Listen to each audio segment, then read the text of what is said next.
தென்னாடுடைய சிவனை போற்றி எந்நாட்டவர்க்கும் இறைவா போற்றி. அருட்பெரும் ஜோதி அருட்பெரும் ஜோதி தனிப்பெருங்கருணை அற்பெருஞ்சோதி. குறிஞ்சி மிஸ்டிக் சொல்லும் ஐயாவுடைய டிவி சேனல் வழியாக இந்த நிகழ்ச்சியெல்லாம் பார்த்து கொண்டிருக்கக்கூடிய பல லட்சக்கணக்கான தமிழ் உள்ளங்களுக்கு என்னுடைய முதற்கண் வணக்கத்தை தெரிவித்துக் கொள்கிறேன். இன்று நம்முடைய பதிவில் நம்ம பார்க்க இருப்பது என்ன அப்படின்னு சொல்லி பார்த்தீங்கன்னா, ஏற்கனவே முந்தின வீடியோ சப்தகன்னியர் வழிபாடு பற்றி பகுதி 1 போட்டிருந்தோம். இன்றைக்கி சப்தகன்னியர் வழிபாடு அப்படிங்கிறதுல 2வது பகுதி பார்க்க போகிறோம். நேற்றைய பதிவிலேயே கொஞ்சம் உங்களுக்கெல்லாம் விளையிருக்கும். சப்த கன்னியர் வழிபாடு என்பது வேறு, சப்த மாதர் வழிபாடு என்பது வேறு. சப்த கன்னியர் வழிபாடு என்பது ஸ்ரீசக்கரத்தில் உள்ளது, அதுதான் ரொம்ப முக்கியமானது. அதெல்லாம் ஒரு மிகப்பெரிய தத்துவங்கள், அதாவது எப்படி சொல்கிறது, மிகப்பெரிய தத்துவார்த்த சிந்தனைகள். இப்போ ஒரு உதாரணத்துக்கு எடுத்துக்கோங்களேன், நான் ஒரு சின்ன உதாரணம் சொல்கிறேன். கீதையில் கிருஷ்ணன் சொல்கிறான், யத்பாவம் தத்பவதி அப்படிங்கிறான். நீ எதுவாக நினைக்கிறாயோ அதுவாக மாறுவாய் அப்படின்னு. இப்போ விநாயகர் வழிபாடு அப்படின்னு சொல்கிறோம். யானை தலை அப்படின்னு நம்ம விநாயகருக்கு வச்சிருக்கிறோம். அப்போ விநாயகர் அப்படிங்கிற ஒரு இப்படி இருக்கிறாரா அப்படிங்கிற ஒரு கேள்வி கேட்டால் அதுக்கு தத்துவார்த்த ரீதியாக நம்ம விளக்கங்களை சொல்ல வேண்டியது இருக்குது. எதற்காக யானை தலையை ஒரு மனித உருவத்துக்கு வச்சிருக்காங்கிறத நீங்கள் புரிஞ்சுக்கிட்டா மட்டும்தான் விநாயகர் வழிபாடை நீங்கள் பண்ணுறவங்களுக்கு விநாயகருடைய அனுகிரகம் கிடைக்கும். இந்த விநாயகருடைய அனுகிரகம் கிடைக்கணும் அப்படின்னா அந்த உருவம் ஏன் இப்படி இருக்குங்கிற ரகசியம் தெரிஞ்சாதான் கிடைக்கும். அதுதான் இறை வழிபாட்டு ரகசியம். இப்போ நான் இதை எதுக்காக உங்களுக்கு இங்கே சொல்ல வரேன்னா, இந்த சப்தகன்னியர் வழிபாடுகளை பற்றி நான் பேசுவதற்கு முன்னாடி இந்த பேசிக்கான சில ஐடியாஸ், சில நாலேஜ் நம்ம நேயர்களுக்கு தெரியணும். அது தெரியாமல் சும்மா இறை வழிபாடு, இறைவனை பற்றி பேசுவதெல்லாம் அர்த்தம் இல்லை அப்படிங்கிறது தான் என்னுடைய கருத்து. ஏன் அப்படின்னு கேட்டிங்கன்னா, இப்போ உதாரணத்துக்கு பாருங்கள், ஏன் மனித உடம்புக்கு யானை தலையை பொருத்தினார்கள் அப்படின்னு கேட்டிங்கன்னா, நல்லா பாருங்கள், மனிதனுக்கு எது பலம்? மனிதனுக்கும் யானைக்கும் மிருகத்துக்கும் உள்ள வித்தியாசம் எடுத்துக்கிட்டிங்கன்னா, மனிதன் இருக்கிற உயிரினங்கள்லையே முழுமை பெற்றவன்னு சொல்கிறோம். அதே மாதிரி பார்த்தீங்கன்னா, மனிதன் பார்க்கறதுலையே மிக வலிமையான மிருகம். நல்லா புரிஞ்சுக்கணும், மிக வலிமையான மிருகம், ஆற்றல் பொருந்திய மிருகம் எது அப்படின்னு கேட்டிங்கன்னா யானை. புரியுதுங்களா? அப்போது மிருகம் மனிதனை வித்தியாசப்படுத்துறது எது அப்படின்னு கேட்டிங்கன்னா அறிவு, 6ஆம் அறிவுன்னு சொல்கிறோம். அந்த 6th சென்ஸு அப்படின்னு சொல்கிறது தான் நம்ம அறிவு அப்படின்னு சொல்கிறோம். அது அந்த மூளையை தான் நம்ம அறிவின் மீன் பண்ணி சொல்கிறோம். அது எங்கே இருக்குது அப்படின்னு கொஞ்சம் யோசிச்சு பாருங்களேன். தலையில் தான் இருக்குது. மூளை என்பது சயின்டிஃபிக்காக எங்கே இருக்குதுன்னு கேட்டிங்கன்னா தலையில் இருக்குது. அப்போது மனிதனுக்கு மூளை, இப்போ நம்ம சாதாரணமாக எனக்கு இருக்கிற மூளை, உங்களுக்கு இருக்கிற உலகத்தில் எல்லா மனுஷனுக்கும் மூளை ஒரே மாதிரி இருக்குது. ஆனால் இங்கே என்ன தத்துவம் அப்படின்னு கேட்டிங்கன்னா, யானைத்தலையை ஏன் வச்சுக்கோங்க கேட்டிங்கன்னா, மனுஷனுக்கு மூளை மட்டும் எப்படி இருக்கணுமா, யானையை போன்ற பலம் உடையதாக இருக்க வேண்டும். இப்போ நீங்கள் புரியுங்களா, யானை எவ்வளவு வலிமையாக இருக்குதோ அதே மாதிரி மனிதனுக்கு என்ன வேண்டியது இருக்குது அப்படின்னு கேட்டிங்கன்னா, மூளை யானையை போன்ற வலிமையுடையதாக வேண்டியது இருக்குது. அப்படி இருந்ததுன்னா விநாயகர் வழிபாடுங்கிறது என்ன ரகசியத்தை சொல்லுது?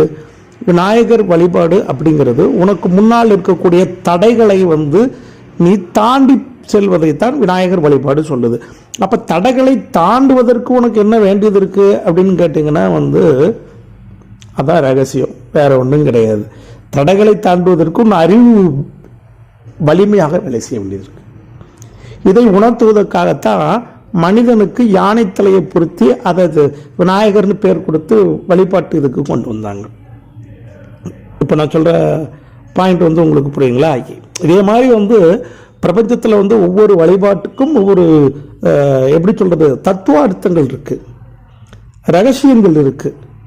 சரிங்களா? உண்மையிலே விநாயகருக்கு வந்து அப்படி இருக்கா அப்படின்னு கிடையாது. ஆனால் இப்படி இருக்கிறத நம்ம கும்பிட்டா நமக்கு அது கிடைக்குங்கிறதா கிருஷ்ணன் கீதையில் சொன்னது, எத் பாவம் தத் பவதி. இப்போ நம்ம மட்டும்தான் இறைவனை வணங்குறோம்னு நீங்கள் நினைக்கக்கூடாது. கோழி எப்படி நினச்சிக்கிடும்? தன்னை இறைவனை கோழி மாதிரி நினச்சிக்கிடும். அதான் நிஜமாக ஒரு மாடு இறைவனை நினைக்கும், மாட்டு உருவத்தில் இருப்பான்னு இறைவனை நினச்சிக்கிடும். நாய் மாதிரி நினச்சிக்கிடும். உங்களுக்கு வந்து புரியுங்களா? நம்ம மாதிரி நினைக்கிறது தானே.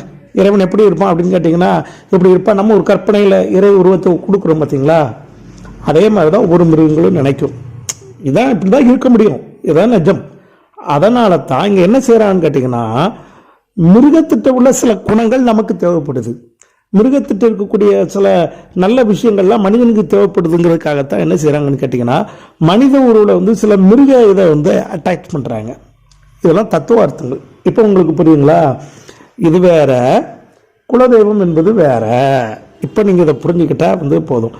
நான் சொல்கிறதெல்லாம் தத்துவார்த்தங்கிறது ஓரளவு சயின்டிஃபிக்கான விஷயங்கள். இதெல்லாம் வந்து பார்த்திங்கன்னா வந்து பிரபஞ்ச ரகசியங்கள். ஆனால் குலதெய்வம் அப்படிங்கிறது அப்படி கிடையாது, அது ஒரு நம்பிக்கை. குலதெய்வம் என்பது முழுக்க முழுக்க நம்பிக்கை. சப்த மாதர் வழிபாடு என்பது முழுக்க முழுக்க நம்பிக்கை.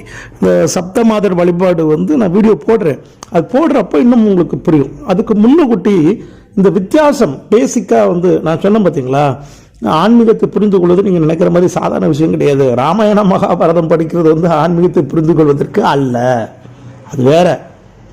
ஒழுக்கத்தை நீங்கள் ஒழுக்கமாக இருக்கிறதுக்காக சொல்கிறது தான் வந்து எப்படின்னு கேட்டிங்கன்னா வந்து ராமாயணம் மகாபாரதம் உங்களுக்கு ஒழுக்கமாக இருக்கிறதுக்கு தான் அது சொல்லுது. பட் பிரபஞ்ச ரகசியத்தை புரிந்து கொள்வது நீங்கள் ராமாயணம் மகாபாரதம் படிச்செல்லாம் புரிஞ்சிக்க முடியாது, அது வேற. அதெல்லாம் குரு பரம்பரைக்கு போனால் தான் வந்து புரியுமே தவிர மற்றபடி புரியாது. அதை புரிஞ்சாதான் நீங்கள் வாழ்க்கையில் வந்து மிகப்பெரிய சாதனைகள் எல்லாம் வந்து என்ன செய்ய முடியலாம், சாதிக்கலாம். சரிங்களா? ரைட்டு. இப்போ இதை எதுக்காக சொல்ல வந்தேன் அப்படின்னு கேட்டிங்கன்னா வந்து சில கேள்விகள் மக்கள்கிட்ட வரும். அந்த கேள்விகளுக்கு வந்து முதல்ல நீங்கள் சிந்திக்கணும், மாறுபட்டு சிந்திக்கணுங்கிறதுக்காக தான். சரி, இப்போ இந்த சப்த கன்னியர் வழிபாட்டுக்குள்ளே வருவோம். இப்போ இந்த சப்த கன்னியர் வழிபாடு அப்படிங்கிறதும் வந்து பார்த்திங்கன்னா வந்து ஒரு தத்துவம் தான். இந்த 7 சப்த கன்னியர்கள் அப்படிங்கிறவங்க முதல்ல சப்த மாதர் என்பது வேறு, சப்த கன்னியர் என்பதற்கு வித்தியாசம் என்னன்னா கன்னி மாதர் ரெண்டுக்கு புரிஞ்சுக்கோங்க. மாதர்கள் என்றால் திருமணமானவர்கள் என்று அர்த்தம், கன்னியர் என்றால் திருமணம் ஆகாதவர்கள் என்று அர்த்தம். நீங்கள் இதை புரிஞ்சுக்கோங்க நல்லா. மீண்டும் மீண்டும் நான் உங்களுக்கு சொல்கிறேன், நீங்கள் நல்லா புரிஞ்சுக்க வேண்டிய விஷயம் என்னென்னா, சப்த மாதர்கள் என்பவர்கள் வந்து யார் அப்படின்னு கேட்டிங்கன்னா வந்து திருமணம் ஆனவர்கள். சப்த கன்னியர் என்பவர்கள் திருமணம் ஆகாதவர்கள். சப்த மாதர்கள் என்பது வந்து இறை வழிபாட்டு சட்டத்துக்குள்ளே வராதவர்கள், தத்துவார்த்தத்துக்குள்ளே அடங்காதவர்கள். நம்ம கண்ணு முன்னாடி வாழ்ந்து இறந்து போனவர்களைத்தான் சப்த மாதர்களாக வழிபாடு செய்கின்றோம். அவர்களை இறை நிலையை கொடுத்து நம்ம கும்பிட்டுக்கிட்டு இருக்கிறோம், அவ்வளோதான். சப்த கன்னியர் என்பது அப்படி அல்ல. சப்த கன்னியர் என்பது பிரபஞ்சத்தில் உள்ள, எப்படி நம்ம வந்து சிவன் விஷ்ணு அதே மாதிரி எடுத்துக்கிட்டிங்கன்னா வந்து கிறிஸ்டினில் வந்து பிதா, முஸ்லீம்களில் அல்லாஹ், இப்படி ஒவ்வொன்றும் நம்ம சொல்கிறோம் பார்த்தீங்களா. இறைவன் ஒருத்தன் தானே, அதுக்கு ஒவ்வொரு ரூபங்கள் கூட அப்படி தத்துவார்த்த ரீதியாக கொடுக்கப்பட்ட விஷயம்தான் வந்து இந்த சப்த மாதிரி. இதெல்லாம் வந்து சயின்ஸுன்னு நான் சொல்கிறேன். நம்பிக்கை வேறு, சயின்ஸ் வேறு. சயின்ஸ் தான் நிரூபிக்கக்கூடியது. சப்த மாதர் வழிபாடுங்கிறதுக்கு வந்து அதுக்கு மந்திரம் இருக்குது. அந்த மந்திரங்களை நீங்கள் உச்சாடனம் செய்தீங்கன்னா இன்றைக்கி வந்து சயின்ஸில் வந்து பார்த்தீங்கன்னா நீங்கள் காற்றில் ஒளி அதிர்வுகளில் வந்து பண்ணிங்கன்னா உங்களுக்கு வந்து அந்த உருவம் வராயிங்கன்னா வராயியுடைய உருவம் வந்து என்ன செய்யும், தோன்றும். அதெல்லாம் இன்றைக்கி நிரூபிச்சிட்டாங்க, விஞ்ஞானிகள் நிரூபித்து காட்டிட்டாங்க. அதனால் என்ன சொல்ல வரேன் அப்படின்னு பார்த்தீங்கன்னா, சப்த கன்னி வழிபாடு என்பது வந்து அசாத்தியமானது. அந்த 7 கன்னி வழிபாடு அப்படிங்கிறது வந்து மிகப்பெரிய ரகசியங்களை உள்ளடக்கி வச்சிருக்கு. ஒவ்வொரு தேவியருடைய வழிபாடும் மனிதனுடைய வாழ்க்கைக்கு, அவனுடைய வளர்ச்சிக்கு, அவன் கடக்க வேண்டிய அந்த பிரபஞ்ச வாழ்க்கையில் வந்து அவன் சாதிக்க வேண்டிய விஷயங்களுக்கு உதவி செய்வதற்காக உள்ள மிகப்பெரிய ரகசியம் வந்து இந்த சப்த கன்னியர் வழிபாட்டில் வந்து இருக்குது, புரிஞ்சுக்கோங்க. சரிங்களா? சப்த கன்னியர்கள் அப்படிங்கிறவங்க 7 பேர். இந்த 7 பேரும் கல்யாணம் ஆகாதவர்கள், புரிந்து கொள்ளணும். நான் முதலே சொல்லிட்டேன், சப்த மாதர் கல்யாணம் முடிஞ்சவங்க சப்த கன்னியர்கள் என்பவர்கள் வந்து திருமணம் ஆகாதவர்களாக சித்தரிக்கப்படுகிறது அந்த தத்துவம். சரிங்களா? ஓகே. சப்த மாத கன்னியர்கள் யாரெல்லாம் அப்படின்னு கேட்டிங்கன்னா முதல்ல சொல்லிவிட்டு இந்த வீடியோவை முடிப்போம். அடுத்து அது சம்மந்தமான இன்னும் அது சம்மந்தமாக வீடியோ போடுறப்போ தான் முழுசாக அதை பற்றின ரகசியங்கள் வரும். இதெல்லாம் ஒரு வீடியோ 2 வீடியோவில் நடக்க முடியாது. சரி, இப்போ இந்த சப்த கன்னியர்கள் யாரெல்லாம் அப்படின்னு சொல்லி பார்த்தீங்கன்னா வந்து பிராமின்னு சொல்லுவாங்க. அடுத்தாப்பில் யார் அப்படின்னு பார்த்தீங்கன்னா வந்து மகேஸ்வரி, அடுத்தாப்பில் கௌமாரி, அப்புறமா வந்து பார்த்தீங்கன்னா வைஷ்ணவி, அப்புறமா பார்த்தீங்கன்னா வாராகி, அப்புறமா பார்த்தீங்கன்னா இந்திராணி, அப்புறமா பார்த்தீங்கன்னா சாமுண்டி என்ற சண்டி. சரிங்களா? இந்த 7 பேரும் தான் சப்த கன்னி வழிபாடு என்று அழைக்கப்படுகிறது. இதுதான் ஸ்ரீ சக்கரத்துக்குள்ளே வந்து இருக்குது. இந்த வழிபாட்டு ரகசியம் வந்து ஸ்ரீ சக்கரத்துக்குள்ளே இருக்குது. சரிங்களா? ஆமாம். இன்னும் இந்த பற்றின மிகப்பெரிய ரகசியங்கள் அடுத்தடுத்த வீடியோக்குள்ளே வரும். தொடர்ந்து பார்த்துக்கிட்டே வாங்க. சப்ஸ்கிரைப் பண்ணுங்கள், பெல் ஐக்கானை கிளிக் பண்ணுங்கள். எங்களுடைய வீடியோக்குள்ளெல்லாம் உடனடியாக வந்து சேரும். நன்றி, வணக்கம்.